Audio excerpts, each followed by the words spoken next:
Lastly, Robin Patterson, who some of you have already been working with, has come over to our team on loan from the Department of Commerce and will serve as Assistant Press Secretary through the spring. She brings a wealth of knowledge and experience to our team, and we are grateful to have her on board. Congratulations to our team on these well-deserved, well-earned promotions. So as you saw this morning, the President announced new action by the Consumer Financial Protection Bureau, CFPB, making clear two types of banking junk fees that cost Americans more than $1 billion annually are illegal, including surprise overdraft fees and bounce check victim fees, which are fees charged to customers who deposit someone else's bounced check. As CFPB Director Chopra said this morning, today's actions are just the beginning. His team is working on future rules and guidance that would take on credit card and other banking fees. The President also highlighted recent actions by the FTC to crack down on unfair and deceptive fees across industries, such as charging consumer fees they never agreed to, or charging mandatory fees with little or no added value, like hotel resort fees or event ticket processing fees. These fees seriously add up. Credit card late fees, overdraft and bounce check fees can cost customers more than $24 billion per year, and these important steps announced today will give Americans, as we say, as the President says, a little bit more of a breathing room. Now, it has been 40 days since the death of 22-year-old Mahsa Amini in the custody of Iran's so-called morality police. We join her family and the Iranian people for a day of mourning and reflection. The President said it at the UN General Assembly, and it remains true. Quote, "We stand with the brave citizens and the brave women of Iran who right now are demonstrating to secure their basic rights," end quote. We are concerned that Moscow may be advising Tehran on best practices to manage protests, drawing on Russia's extensive experience in suppressing open demonstrations. The evidence that Iran is helping Russia wage its war against Ukraine is clear and it is public. And Iran and Russia are growing closer the more isolated they become. Our message to Iran is very, very clear. Stop killing your people and stop sending weapons to Russia to kill Ukrainians. We remain committed to ensuring that those responsible for the brutal crackdown on those courageous protesters are held accountable. Today, we are announcing a joint action between the State and Treasury Departments designating 14 individuals and 3 entities using 5 different authorities, demonstrating our commitment to use all appropriate tools to hold all level of the Iranian government to account. Specifically, we are designating Iranian government officials who hold leadership positions within Iran's police and prison systems and who are responsible for or complicit in serious human rights abuses. We are designating the governor of the province of Sistan and Balochistan for his role in overseeing the violent response by security forces against peaceful protesters. We are designating individuals who are actively serve as commanders in the IRGC for their brutal response to protesters. And we are designating 2 entities involved in censorship, surveillance, and malicious cyber activity against the Iranian people. The United States stands with Iranian women and with all the citizens of Iran who are inspiring the world with their bravery. We will continue taking action to impose costs on those who commit violence against peaceful protesters or otherwise seek to suppress their very, very basic rights. And with that, I will turn it over to my NSC colleague, John Kirby, who's here to take a few questions. No problem. Just a couple things at the top. As you know, President Biden was pleased to welcome Israeli President Isaac Herzog to the White House earlier this afternoon. The two leaders discussed the enduring strength of the U.S.-Israeli partnership, all the ways that we can deepen cooperation between the two countries, and of course our unshakable commitment to Israel's security. They also consulted on a wide range of global and regional issues of mutual concern, including the threats posed by Iran and its proxies. The President emphasized that his administration's pledge to ensure Iran never acquires a nuclear weapon. They also celebrated the forthcoming conclusion of a historic agreement concerning the maritime boundary dispute between Israel and Lebanon, and that was mediated by the United States. President Biden praised Israel's statecraft and their courage and noted that the agreement will set the stage for a much more stable and prosperous region, as well as being able to harness vital new energy sources for the world. The President also made clear his commitment to advance peace and stability in the Middle East and highlighted U.S. support for Israel's further regional integration into the Arab world. He emphasized the importance of taking steps to de-escalate the security situation in the West Bank and underscored that a negotiated two-state solution remains the best avenue to achieve a lasting peace. He also underlined the need to take continued steps to improve the lives of Palestinians, which are, of course, critical to peace, security, and prosperity in the region. I think you know, just a second, he's meeting with senior defense leaders right now. This is part of a semi-annual senior leaders conference that the Pentagon hosts twice a year, bringing together all the commanders of the 11 combatant commands, as well as the leadership, both civilian and military, of each of the 6 branches of service. Coming right in the wake of the release of the National Security Strategy, the timing just couldn't be better for having this discussion this afternoon with these leaders, and I suspect you'll see that they'll discuss a wide range of issues regarding our national security, all the way from managing the strategic competition with China to the acute threat that Russia is clearly posing on the European continent, to the threat of climate change and what that's doing to our own facilities and our own ability to meet the nation's needs here and around the world, as well as a whole range of other issues. So lots to discuss today, and I know he's looking forward to having that. Thanks, John. Karine.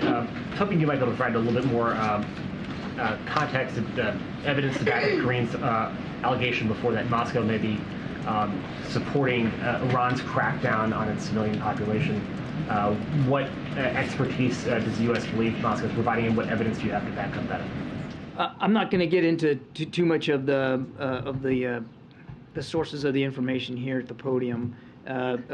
Karine wasn't putting forth an allegation; she was putting forth a fact that we know they may be considering some sort of support to Iran's ability to crack down on protesters. And sadly, Russia has experience at doing that. So we'll see. We'll watch where this goes. But it's just yet another example of Russia and Iran now working together to violate not only the human rights and civil rights of people in Iran, but of course put in further danger the lives of Ukrainians. But has that support begun, or is it just Moscow considering that? Well, what I would say is we see signs that they may be considering the ability to help train Iranians on cracking down on protesters. But it has not begun already. I don't want to go too much into more detail. I would just say we've seen signs that they may be considering lending that kind of support to Iran. But that's just an important point of clarification, because the transcript, I believe, will read, "We are concerned that Moscow may be advising Iran." So these are two different things. You're maybe considering, maybe advising, already happening, advising. Considering advising. Right, maybe advising. Okay. Yeah. Thank you. And then on Brittany Griner, I'm assuming you saw the comment from Peskov this morning, in which he said all contacts of the sort should be held in quiet.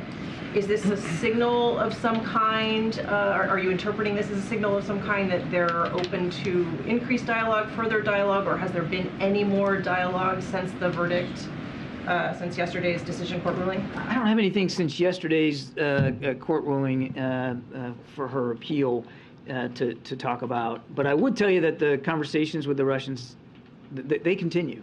They haven't stopped, and so that channel's still open, and we're still trying to use it to bring her and Mr. Whalen home. Did President Herzog provide any more specifics to the president today about Iran's UAVs or things that they have been able to do to assist Russia inside Ukraine? Did he bring that intelligence? I'm not going to go beyond the readout, Kelly. I'll let President Herzog characterize his side of the conversation. I know there were press reports before the meeting that he was considering doing that. We've already spoken to it, though. I mean, we've already talked about the fact that we knew Iran was providing UAV drone capability to the Russians. And in fact, we already talked about publicly the fact we know that they've got guys on the ground there in Crimea that are helping provide technical assistance and training support for Russian soldiers to actually pilot these things. So again, I'll let President Herzog characterize his side of the conversation, but this is a concern we've not only had and harbored, but have spoken to publicly. Thank you. John, the Iranian foreign minister keep repeating, saying that the administration is sending messages that they want to re-engage in the nuclear talks. Is this true? And do you think the time is suitable to re-engage? And second, when Karine said that the administration message to the Iranian regime is don't kill their own people and don't send weapons to the Russians, do you think this message will resonate with the Iranian regime? Well, on your first question, no. We are not seeking or asking for a new set of negotiations or renegotiation discussions on the JCPOA. That's not what our focus is on right now. It's on holding Iran accountable, as Karine mentioned in the opening statement, for the way they're treating innocent protesters in their country. That's our focus right now, not on getting back into the JCPOA. And frankly, we are just too far apart right now to be able to have any meaningful discussions in that regard. And on your second question, I mean, it never ceases to amaze me what doesn't seem to be able to soak in terms of message delivery to Iranian leaders. We've been very clear about our concerns over what they're doing to their own people. We've been very clear about what they're doing to enable the Russians to kill Ukrainians and to damage Ukrainian infrastructure. They're now on the ground in Crimea, assisting in that effort.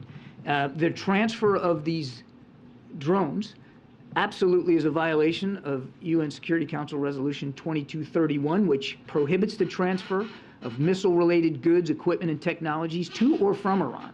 So I don't think we can be any more clear about our concern about what they're doing. And we're going to continue to work with allies and partners and with the UN to see if there's additional ways to hold them accountable. Karine mentioned, just with respect to the treatment of protesters, another 14 now sanctions in place just today. And we're going to continue to stay at it. Admiral, it has now been exactly a month, a full month, since the explosions of the Nord Stream pipelines. Is there any update in the investigation as to what happened there? I don't have an update for you, Jonathan. We still believe it was an act of sabotage. There's investigations that are ongoing. I'm not going to get ahead of them. There's no suggestion as to who conducted the sabotage? I'm not going to get ahead of ongoing investigations. John, I wanted to ask you about Saudi oil production. Over the summer, did the U.S. strike a deal with Saudi Arabia to boost oil production? Look, there was, and we talked about it before the trip, that energy security was going to be something the president talked about when we went, that we were having conversations with Saudi Arabia before the trip about better balancing supply and demand. And obviously, when you heard the president himself in Jeddah after the bilateral conversation that we had, that he was hopeful that there would be a boost in production. There was a boost in production afterward. What I would tell you is, and I've seen the press reporting on this, there were discussions before the trip, obviously, about a better balance of supply and demand to stabilize the energy market. Of course there was, and we talked about that openly. But this recent decision by OPEC Plus to now cut these 2 million barrels certainly is not, and Karine said this a gazillion times, it's not in keeping with what we believe was the actual mathematical analysis of what needed to be done for supply and demand at a time when supply is the predominant challenge. We didn't believe it was in keeping with that, and it certainly wasn't in keeping with the conversations that we were having. But did those conversations ever culminate in a concrete deal with Saudi Arabia? Did Saudi Arabia ever agree that they would boost oil production? Again, I'm going to go back to what I said before. There were conversations before the trip, as you might imagine there would be, about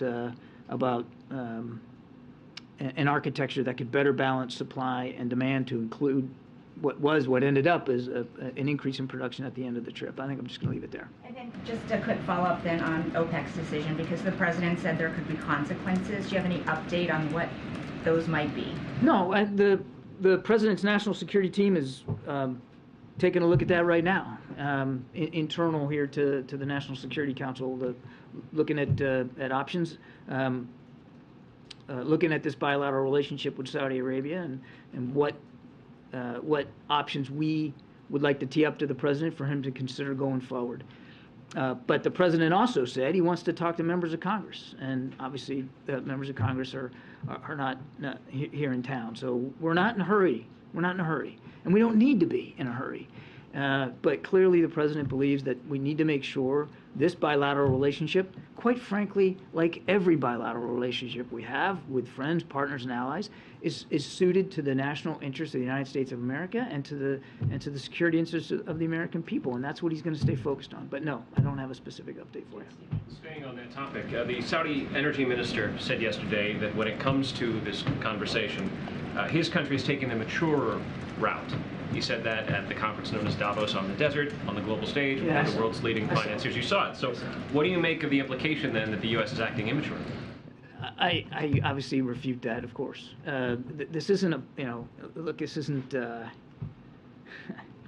it's not like some high school romance here. We're talking about a significant, important bilateral relationship, a partnership that has survived over 80 years, an important partnership, a strategic partnership. We said that even before the trip. And I don't think talking about it in terms like that necessarily lends the gravity of how important this relationship is to the way that we're considering it. The decision was regretful. It was, as the president said, a mistake to make that cut. It was certainly not in keeping with our analysis of what needed to be done to help better balance supply and demand on the market. Now, look, we have not seen the decision itself result in an increase in oil prices. In fact, oil prices continue to come down. They're down like 30% right now from June. And, of course, prices at the pump here in the United States are down about $1.20 since about that same time frame. So we haven't seen a radical effect here on prices, but that doesn't mean that we're all of a sudden happy about the decision. At a time, as I mentioned before, when supply on the market is the predominant challenge, we felt that this was short-sighted. And again, we're gonna obviously take a look at the relationship going forward, and I can assure you that whatever this relationship looks like at the end of that process, it's going to be how we get there is going to be done in a very deliberate, measured way, keeping in mind our national security interest and those of the American people, the American troops and the American citizens that live over there, 70,000 of them in Saudi Arabia, as well as the strategic partnership that we have had for 8 decades with Saudi Arabia. All that will be factored in. If I can ask a question on a completely separate matter. On word yesterday from the president that the U.S. has been in constant contact with Russia, the parents of Austin Tice, the reporter who's been missing for 10 years in Syria, reached out to CBS News. They asked this question, which I'll pose to you. Why has Jake Sullivan not followed the president's directive of May 2nd to get a meeting with the Syrians? I'm not going to get into Jake's individual schedule. What I will tell you, first of all, obviously, our thoughts and prayers continue to go out to the Tice family, and obviously we want to see Austin home. No doubt about that. And we continue to work this very, very hard. I don't have anything on Jake's schedule to talk about, but I can assure you that the national security team is still focused on this. We believe you live, John? We're still focused. We're still focused on Mr. Tice. John, the Saudis took a veiled shot at the administration for selling the country's emergency oil reserves and said that that decision may become a painful one in the next few months. Is there any indication that they plan to further cut production? I'd have to refer you to them, Jackie. I don't have insight into what what their future decisions will or won't be. What we did propose that they not make a decision right now and wait until the next scheduled meeting, which was very early next month. So we'll see what they end up doing at this next meeting. Do you feel that the administration has sufficient insight into what foreign governments are going to do, given the reporting that the U.S. thought that there was a deal to boost production through the end of the year, that the decision from the Saudis and OPEC Plus came as a surprise and caused a bit of a meltdown in the West Wing? And your answer just now saying that, don't have insight into what they might be doing. Is that at all a failure of our diplomacy or foreign policy? No, I mean, there's a lot there. First of all, we didn't have a meltdown. Secondly, while we can't predict perfectly what OPEC Plus is going to decide to do, we're not part of that cartel. It's not like we don't have ongoing discussions with the Saudis and with other members of OPEC. We do. And we try to get the best information we can. Obviously, they have to make the decisions that they're going to make. So we'll see where they go on this next meeting. What I can speak to is President Biden's priorities, and that's making sure that we continue to keep the price going down and to reduce the pain at the pump for the American people, and to try to do what we can in a measured, deliberate way to help better balance supply and demand inside the global market. And it is a global market, and I think that sometimes gets forgotten. What are we doing to increase the supply of diesel, given that the Energy Information Administration said as of October 14th, the U.S. only had about a 25-day supply? You have the Northeast and New York already rationing home heating oil. What are we doing to prepare for the winter and to ramp up supply of diesel? I'll take the question on the diesel because I just don't have the data on that in front of me. So let me take that and we'll get back to you on that. But writ large, the president has been working very, very hard to make sure that that not only are we ready for fluctuations that could come, and of course the prices are going down, and we think that's important, but that we are also doing what we can to help our European friends and partners who are also going to be facing a long, cold winter. We have doubled our commitment. The commitment he made in March for natural gas exports to Europe, we've doubled that commitment in terms of actual, getting things over there, getting natural gas over there. And we are working with foreign suppliers of natural gas and oil to see if we can't help our European partners diversify their own storage and supplies. Many of them are, in fact, building up their storage capability here for the winter. Some are farther along than others, and we're working closely with them bilaterally and multilaterally to see what we can do to help that. But I will owe you a question on the diesel. Jeremy and then Trey. Hey, John. On the dirty bomb allegations that Moscow is making, I'm wondering if you can walk us through some of the potential scenarios that the U.S. sees here. As it relates to Russia potentially planning or executing a false flag operation, do you anticipate that they will use the mere threat of a dirty bomb by Ukraine as an excuse to retaliate with a tactical nuclear weapon? Or do you anticipate that they would actually deploy a dirty bomb themselves, blame Ukraine, and then use a tactical nuclear weapon? How does the U.S. see this? Let me start the question at what I would normally do at the back end, and that's to say that we haven't seen any indications that the Russians are making preparations for the use of a dirty bomb, or quite frankly, the use of tactical nuclear weapons. I think that's important to get right out front. It is a common Russian play for them to blame others for what they are doing themselves or about to do themselves, which is why we took it very seriously when the Russian defense minister called the Secretary of Defense and said that they had information that the Ukrainians were fixing to use a dirty bomb. Obviously, it's a false allegation. That's not true. The Ukrainians have nothing like that in mind. They have no intention to do that. So that's why we take it seriously. Now, the question you're asking is, are they just using the threat of it, or are they actually doing it? Again, we've not seen any indications that they're making any preps to do that.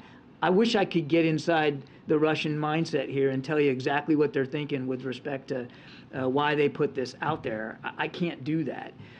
All I can do is tell you we took it seriously. We've spoken about it publicly. We're monitoring it as best we can, and we're going to make sure that we can continue to do what we have to do to help Ukraine defend itself. So are you preparing for both of those scenarios? We are making sure that Ukraine can defend itself against a range of threats that the Russians are posing inside Ukraine, and I think I'm going to leave it there. And lastly, you've made clear that Russia using a tactical nuclear weapon would be crossing a very significant line. Do you view the use of a dirty bomb as crossing that same line? The use of a dirty bomb would cause significant casualties depending on the size of it, and certainly follow-on casualties as well from radiation exposure.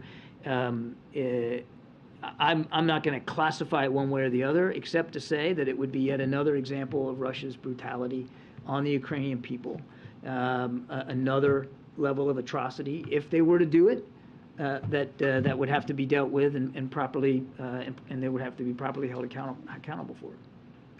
Chairman, then we'll go to that. Does the White House agree with President Zelensky's comments this week that Israel needs to step up its support for Ukraine and specifically to provide air defenses? That's for the Israelis to decide. There's more than 50 some odd nations that are providing some measure of assistance to Ukraine, most of it in the security realm, weapons, non-lethal, money. That Secretary Austin holds the Ukraine contact group meeting now. I think he's had 6 or 7 of them. And here's the thing about it. Every nation that comes to that meeting, they do it on their own terms. And they decide for themselves what they're willing to provide to Ukraine. So not long ago, we were all talking about Germany because, there were issues about what Germany was doing or not doing, and Germany has evolved its own contributions over time. We have evolved our contributions over time. I mean, when the war first started, we were all talking about Javelin anti-tank missiles and Stingers, right? Now we're talking about advanced rocket systems and howitzers and air defense capabilities that they clearly need. So the war changes, the capabilities change with it. And every nation state that's providing support to Ukraine, they got to do it on their own terms because they have their own national security concerns they have to look after too. So we're not cajoling, we're not arm twisting, we're not poking. We are asking, and we're holding these Ukraine contact group meetings to provide a venue and a vehicle for our nations to come forward and contribute. But they got to do it on their own. And look, the relationship with, as you saw today, with Israel is very, very strong, unshakable, as we like to say.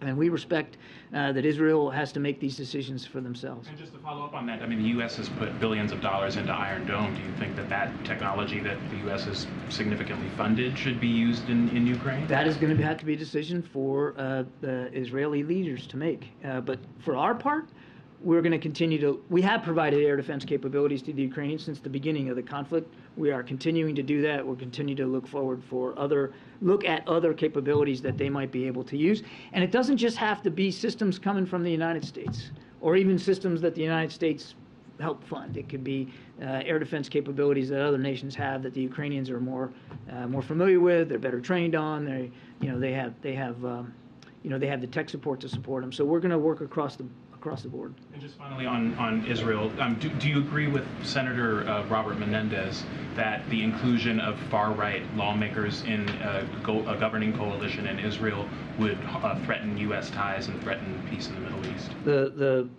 kind of government that the Israeli people put in place is up to them. It's a democracy. They get to decide that. We're confident in this bilateral relationship and the strength of it. We're confident that no matter who the Israeli people elect, that we're going to be able to work with them going forward because there's an awful lot of shared challenges. Thank you, Karine. Thanks, John. I want to follow up on Trevor's question in regards to Ukraine's request for Israeli air defense system. So I guess I just want more detail. Does the president understand? I'm sure you do. Does the president understand that Israel cannot poke Russia too much, considering its security interest in Syria? Or, I mean, you said there was no arm twisting, but was there even a conversation about asking President Herzog or asking Israel to reconsider about supplying these air defense systems? I'm going to leave the conversation to the readout and what you heard the president say today. We are not taking a position where we're trying to put a guilt trip on a country to contribute a specific capability to Ukraine. We are talking, and they talk today about Ukraine, of course. We're talking to countries all around the world about what we can collectively do to support Ukraine, and certainly what they're willing to do to support Ukraine. But it's got to be their decision. And a follow-up on the drones, the Iranian drones to Russia. You've mentioned that it violates UN Security Council, but does the administration believe that Iran, by doing these transfers, is committing or at least complicit in war crimes or violating international law? We as well as some of our partners at the UN have called for an investigation into this exact issue. So I'm not going to get ahead of that. We do think it should be investigated. But you can go online and look at 2231 yourself, and it clearly says no transfer of missile-related items, goods, technology, or equipment to or from Iran. Clearly, they're doing that inside Ukraine and to help Russia. I think we're stepping back just a little bit. This is, Karine alluded to this at the top. It's another. This whole relationship is another indication of how isolated both nations are from the rest of the international community. It's also an indication of two things in my mind. One, Putin has no intention of sitting down at the negotiating table anytime soon. And two, that his own defense industrial base has been hurt now by the sanctions and export controls, that he has to rely on a country like Iran to provide these unmanned aerial vehicles, which are, we're not talking about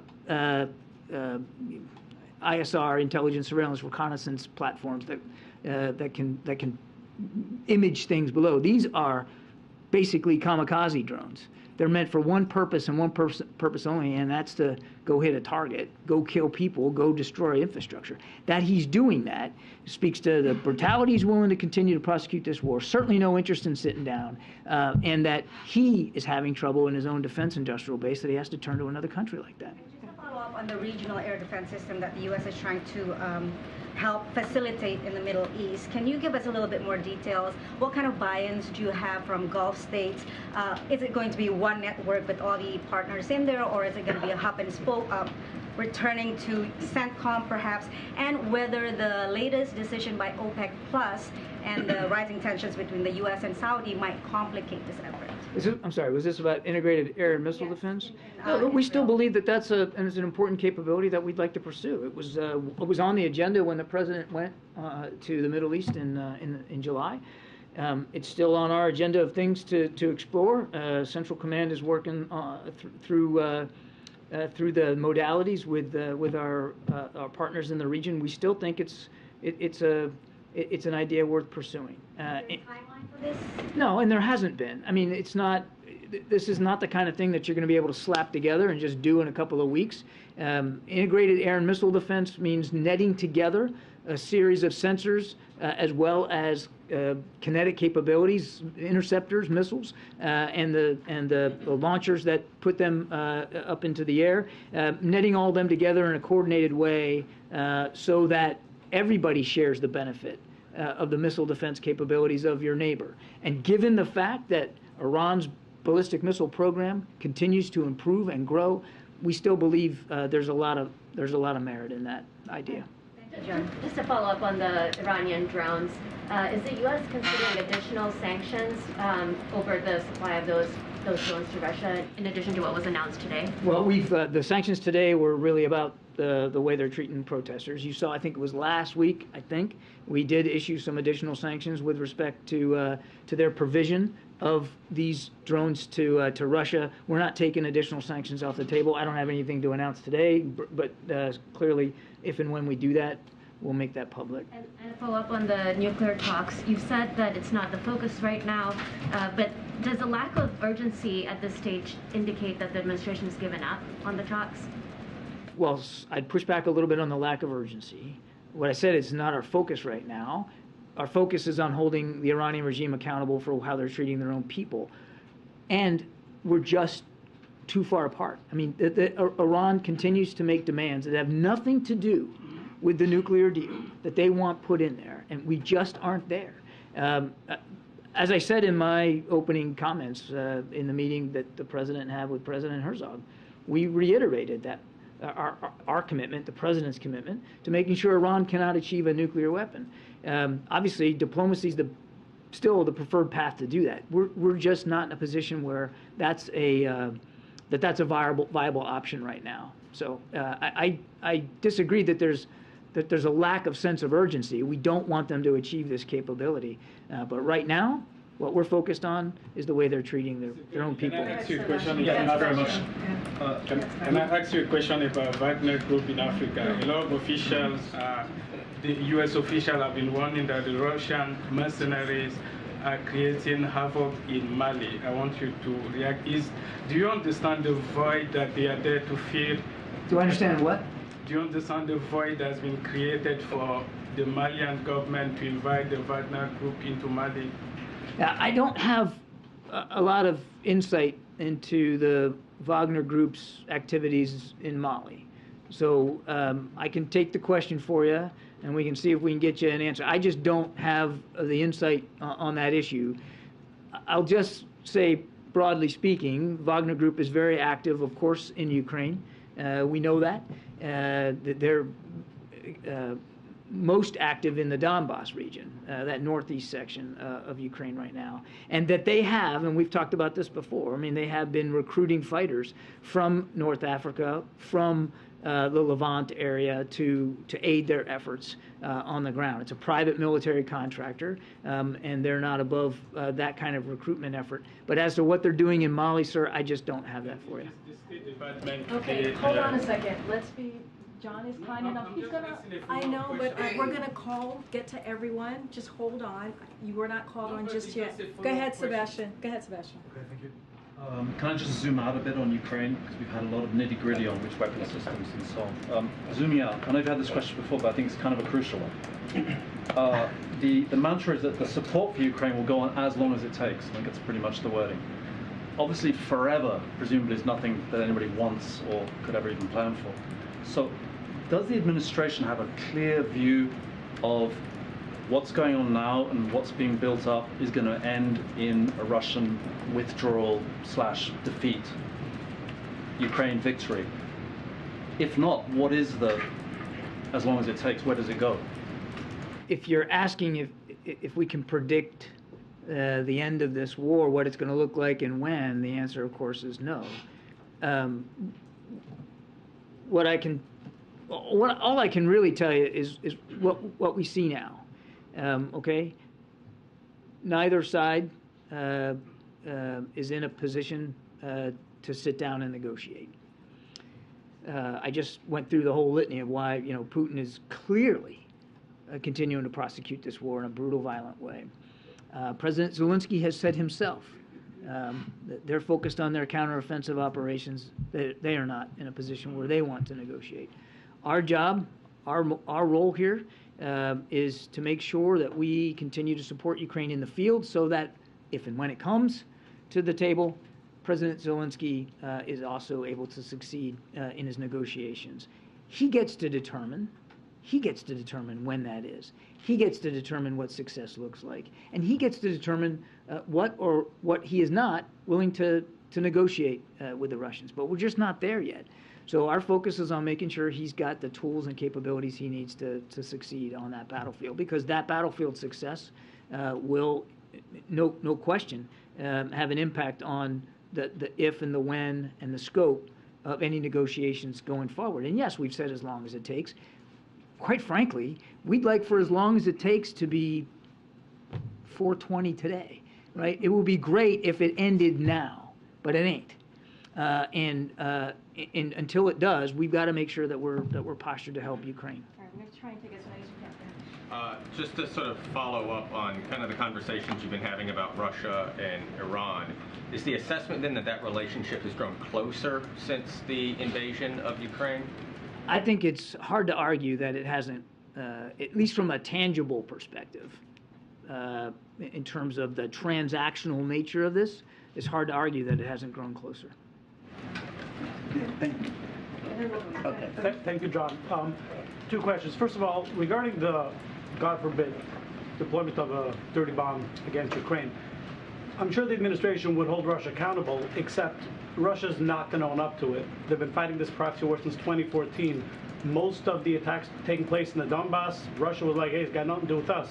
Same with the attack on the Nord Stream pipeline. If we don't know who is behind the attack, how are we able to hold anybody accountable? First of all, there hasn't been one, and we don't want to see one. All I can tell you, and that's a very hypothetical question. All I can tell you is we're monitoring this as best we can. We know that the Ukrainians are not planning, are not thinking, are not preparing for the use of a dirty bomb. We know it's a part of the Russian playbook. Again, as I said to Jeremy, to blame others for that which you're going to do yourself, which is what gives us concern. We're going to watch this as best we can.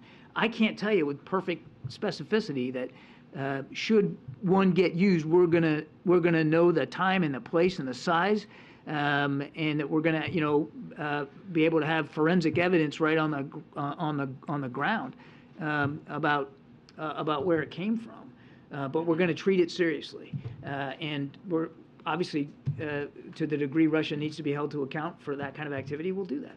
The Ukrainians are not preparing for that right now. That's right.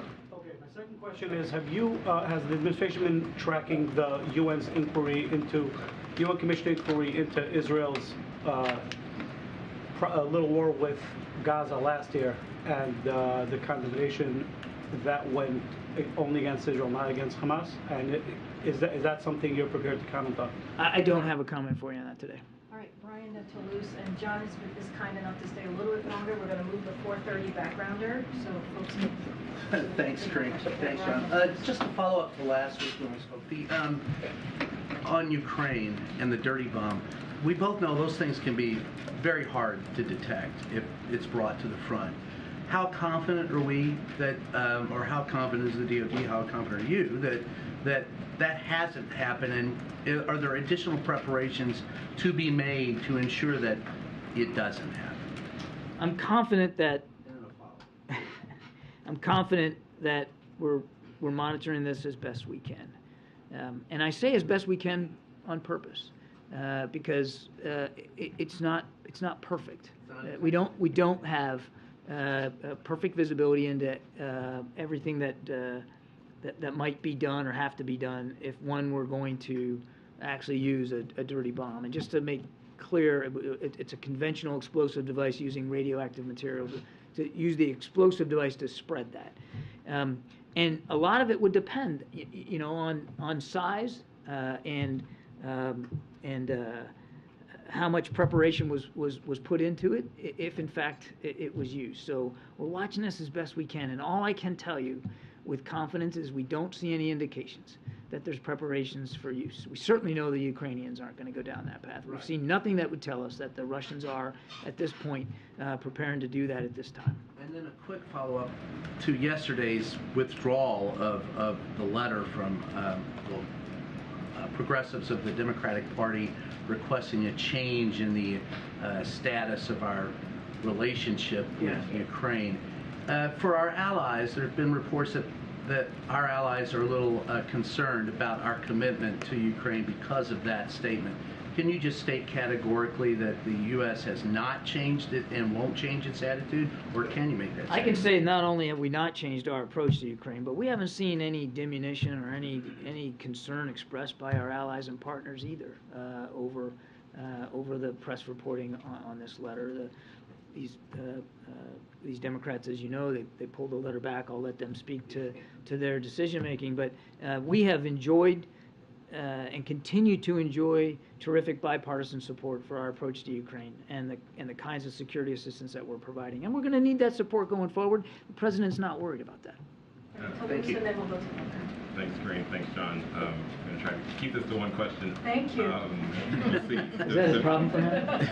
Actually, he's For most of it. Yeah. It may depend on your answer. We'll see.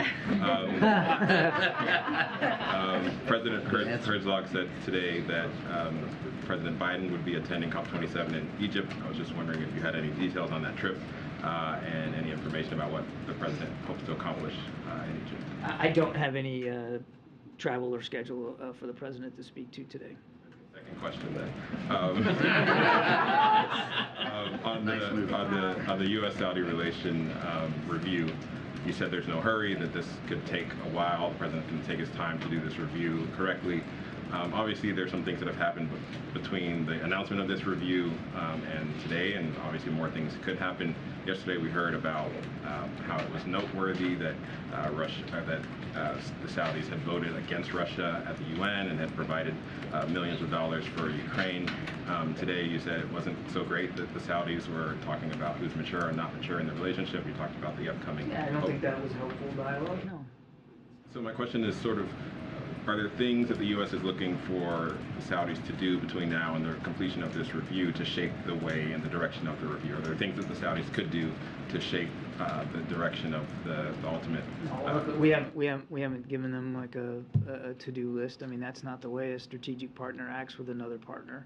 Not at all. I think Karine did talk about yesterday their vote at the UN, and they have contributed now, or agreed to commit hundreds of millions of dollars to Ukraine. All that's welcome. As I said to the question I got on Israel, these are national decisions and sovereign decisions, and we respect them all, and we certainly respect the ones that the Saudis have taken recently.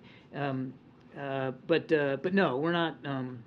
It's not like we have a laundry list of things that they have to do or that we're asking them to do. I want to go back to what I said before, at the risk of sounding redundant. It is a strategic partnership, and it has been for 80 years.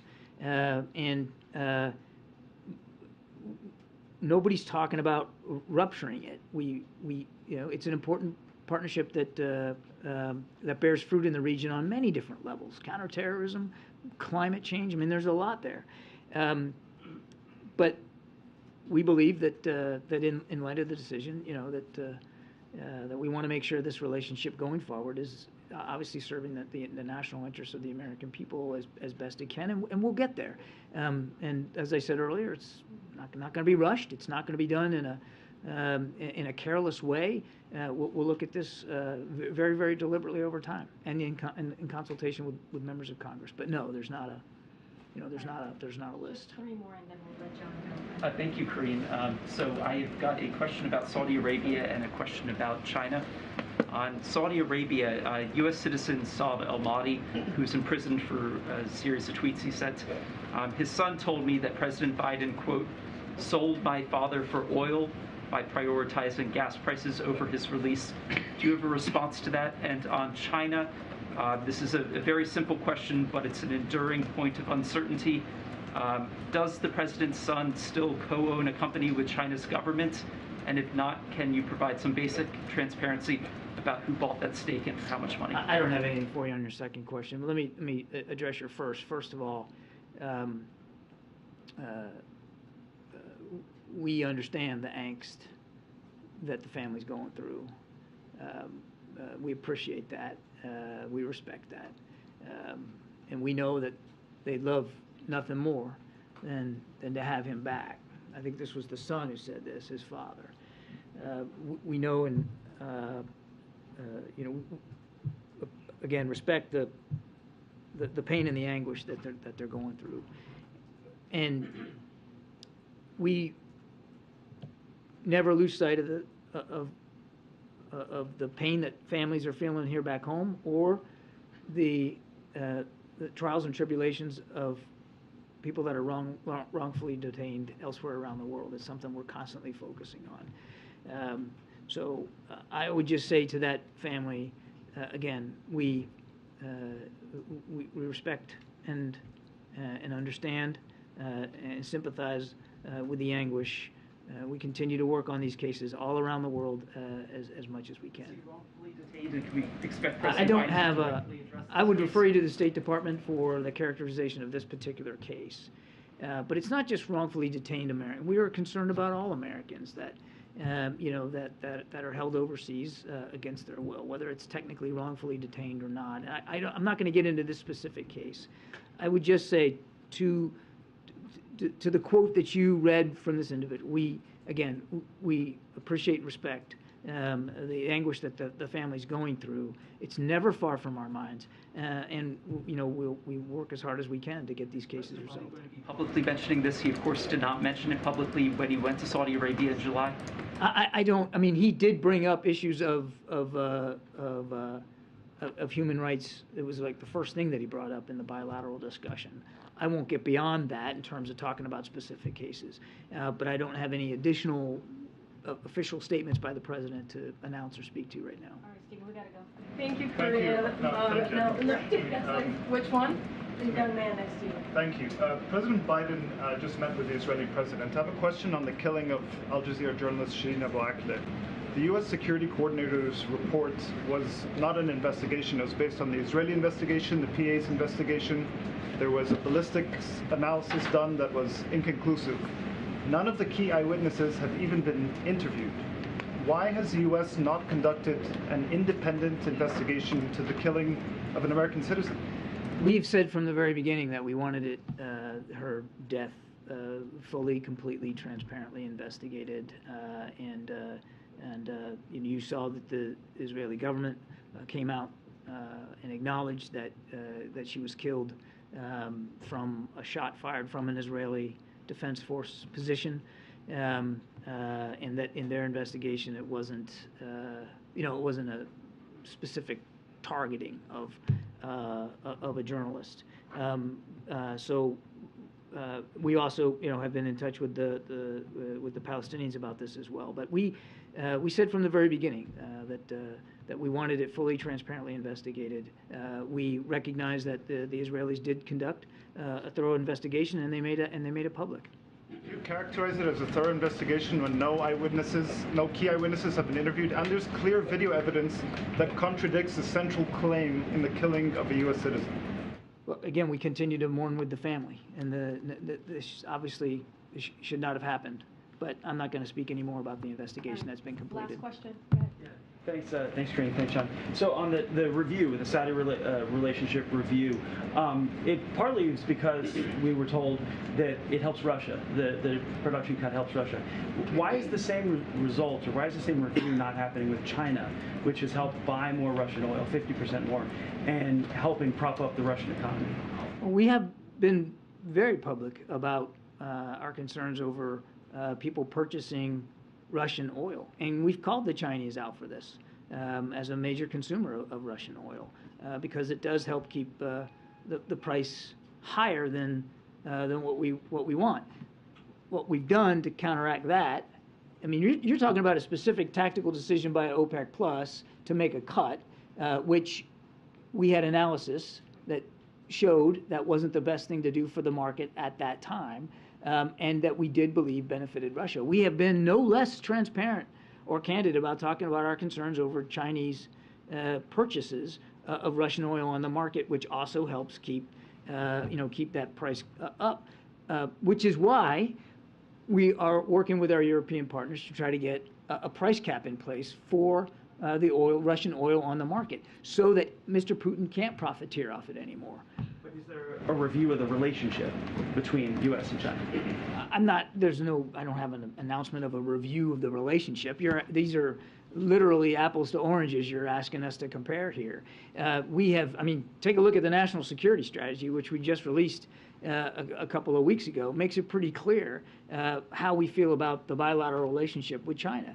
It's a strategic competition, a competition that the president believes the United States can win, and they're also present specific threats and challenges in the Indo-Pacific region that we have to make sure that we're ready for, and we're not bashful about talking about this very complex relationship with China. There are things that we believe we can and should cooperate with them on. Climate change is a good one, and they're the ones that pulled back the bilateral discussions that we were having at a working level on climate. They're the ones that pulled back on some of the military bilateral working level conferences and forums that we had. So there's tension in this relationship. We believe we can manage that tension. We believe we can succeed in this strategic competition. And again, I would point you to the national security strategy, which I think lays it out perfectly clear, how we look at this bilateral relationship and, with or without a review, how we're going to manage that relationship going forward. Thanks, everybody. Appreciate it. Thanks, John. All right. Thanks, John, for your time. Appreciate you. Okay. We have about 15 minutes. So, Zeke, you want to kick us off? Karine, did the president watch last night's Senate debate in Pennsylvania? I knew you were going to ask that question. So I actually tried to get an answer for you. I went to the Oval, but the president has had a very busy morning, as you all know, with the Israeli president he's hosting, who's in town. And so I was not able to get an answer on that, if he was able to watch the debate last night.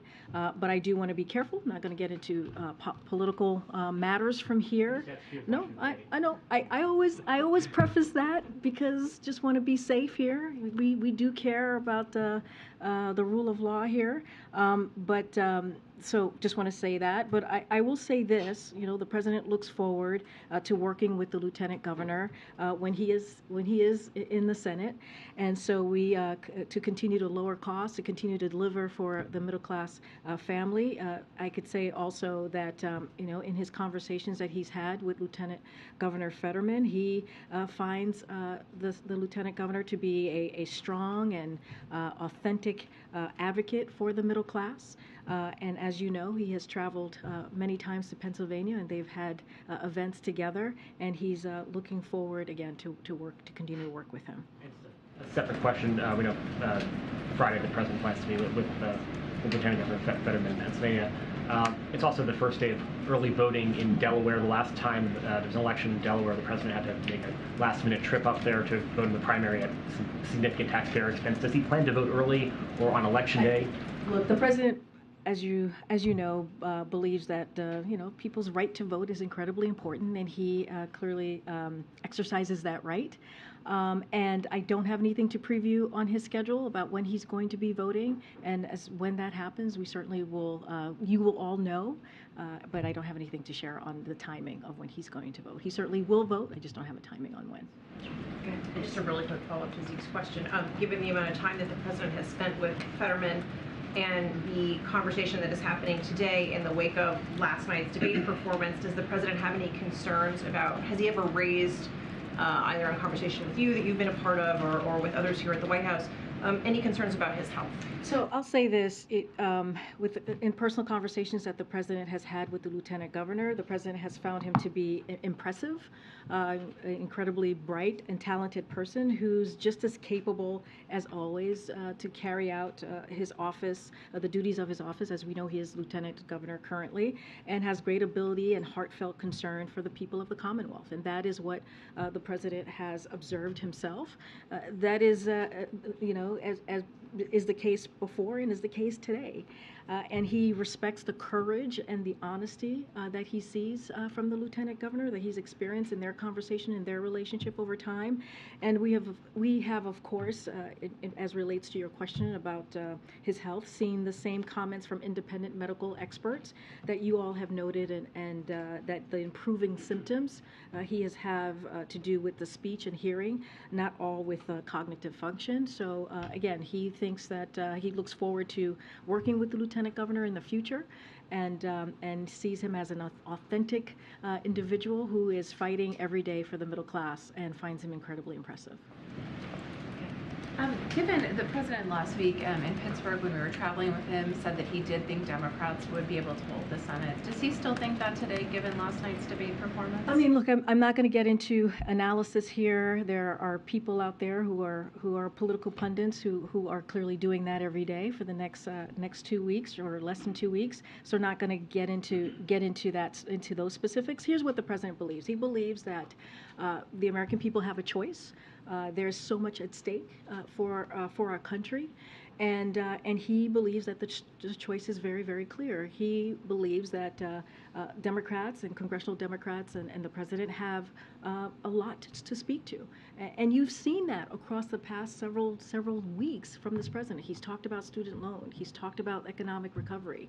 He's talked about today even the junk fees and what his administration is doing to make sure that we give a little bit breathing room for the American people.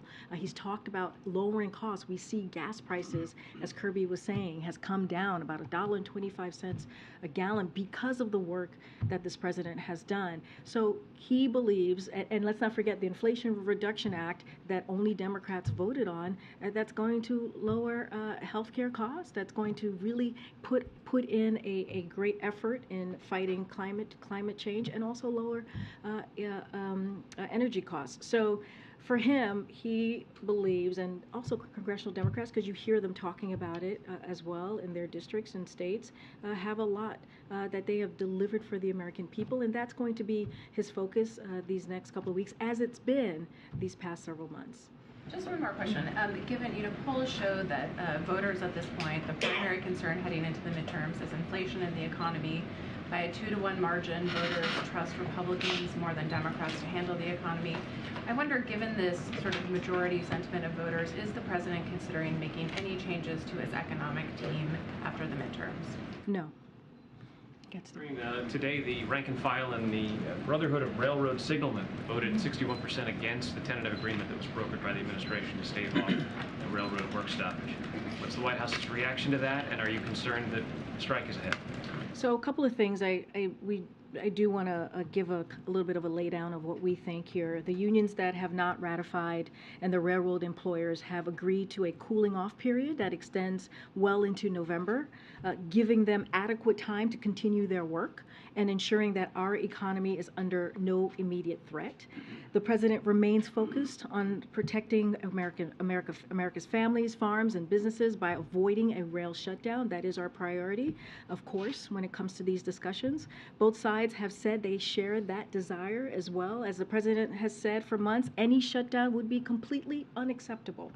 It is the responsibility of the parties involved to resolve this issue, and any idea that kicking this to Congress will result in a quick or favorable outcome is deeply misguided. That is our view from here. These unions' rejection of the current proposed contract does not mean we face an immediate rail shutdown. That's not how we view it. But it does mean that the union and the employers have additional work to do. Unions are democratic organizations, as you all know.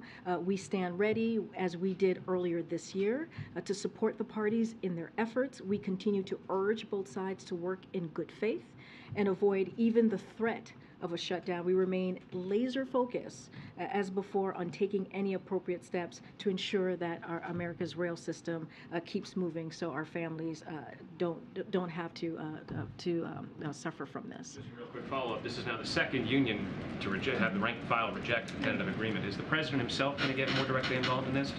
So, look, the administration is in regular contact. Don't have anything to share about the president's involvement specifically with the parties. Our administration are in regular contact with the parties who are dealing with this matter, of course, and we stand ready. We stand ready like we did not too long ago, earlier this year, as I just mentioned, to support the parties in their efforts. We continue to urge, again, both sides, as we did during that time as well, to really operate in good faith. The president's frequently talked about transparency, and so has this administration. Does the president believe that Fetterman should release his medical records? I've been asked this question, and I leave that over to the lieutenant governor to make that decision. One more on Fetterman. I'm just curious if the president feels that the lieutenant governor's decision to participate in that debate was an important moment in terms of welcoming people who have disabilities into the public sphere, and whether that was important symbolically. Look, the president, as I said, is very impressive by his courage and he sees from the lieutenant governor. I'm not going to get into any analysis of if he should have or should have not, but clearly, when you are in those positions, when you are a lieutenant governor, you are also a leader, and on many levels. And so again, we are impressed by his courage. We are impressed by what he's been able to accomplish these past several months, and the president will continue to work with him down the road. Thanks, Karine. I wanted to ask you about Leader McCarthy's comments that a Republican majority would not write a blank check as it relates to Ukraine aid. My colleagues are reporting that McCarthy has been reassuring Republican lawmakers that his comments about Ukraine aid, that he wasn't planning to abandon Ukraine aid and that he was simply calling for more oversight of federal dollars. I'm wondering if the administration accepts that interpretation, or if you have any comment on it, and also whether McCarthy or his office have reached out, or if you've had any conversation with them about the future of Ukraine aid. So I'm just going to repeat what the president said when he was asked this question, because I think he touched to the question that you're asking me. He said he understands why people have concerns. The cost to support Ukraine is great, but also we have to understand that because of our support for Ukraine, it is a lot bigger than just Ukraine, right? We're talking about a democracy. We're talking about Ukrainians who are fighting for their freedom. We're talking about an unprovoked war that was started by President Putin. And we all understand that. Our partners, our allies understand that, and congressional members understand that too. Because remember, the support that we have seen has indeed been bipartisan. And just to continue what the president had said, he said it's about supporting NATO and all of Europe. It's about making sure that Putin is not able to succeed through his brutal actions.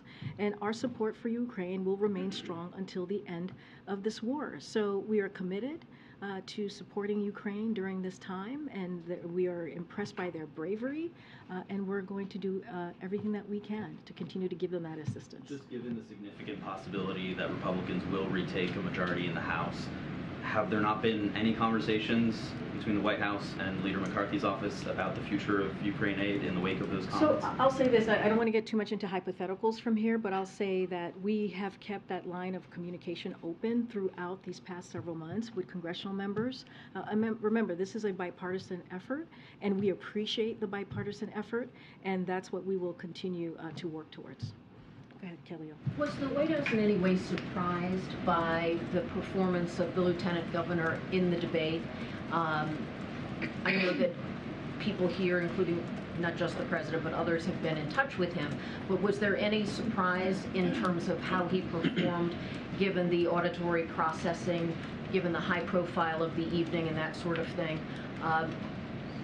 Was it a surprise to the White House at all? So look, it's been a busy day. As you know, you guys have been watching the president. He gave a speech on junk fees, which is going to be incredibly important to the American people, saving American people $24 billion. So that was something that he was certainly focused on. The Israeli president is here, who he's hosting, as you all know. So it's not a conversation that we are currently having here internally.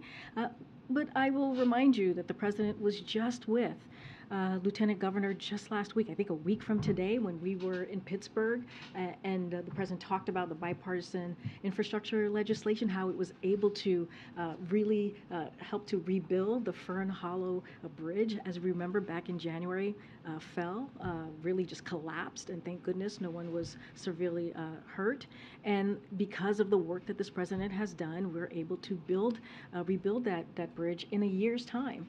And so, or just under a year to be exact. So that's kind of our focus. Our focus is how we're going to continue to do the work that we have been doing for the past several months. Again, the president, in his personal conversations with Lieutenant Governor, he finds him to be an authentic, really brave individual. Do you need to have any additional captioning service or anything like that to help facilitate that conversation? Well, you guys saw him. I think some of your colleagues were there when we went to Philadelphia to the fundraiser, and so your colleagues were there, and so they could speak to that themselves.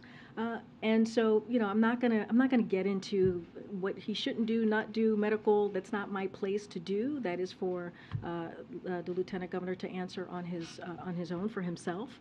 But again, the President looks forward to working with him down the road. On student loans, I was wondering, is the White House making any preparations for the possibility that the Court of Appeals could block President Biden's student loan debt forgiveness? So right now, as you know, I've talked about this a few times. When we look at what has occurred with the court, it is a temporary court order, as you all know, and I've talked about this earlier. The Eighth Circuit's temporary order does not prevent borrowers from applying for student debt relief at studentaid.gov, so people should go there, studentaid.gov again, and we encourage eligible borrowers to join the millions of Americans who have already applied. But the order doesn't prevent the Department of Education from reviewing these applications and preparing them for transmission to loan services. It is also important to note that the order does not reverse lower court's dismissal of the case or suggest that the case has merit at all.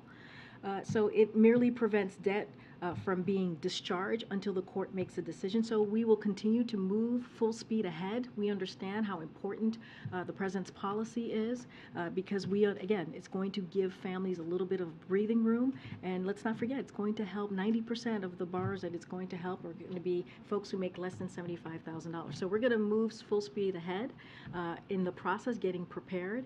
Again, it's a temporary order. Okay.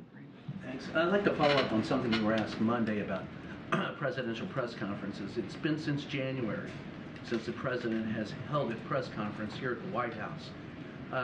Is this administration at all concerned that the scarcity of press conferences by this President has in any way led to some of the misinformation that has been out in the public? And can we please get him in here? I mean, look, I understand the question. You guys have to ask the question about press conferences, duly noted. And so we, again, appreciate the question. But the President took questions. He literally took questions while he was getting a needle in his arm yesterday in getting the new vaccine. So he certainly takes questions from all of you. And he does it often. I understand of having a more, more.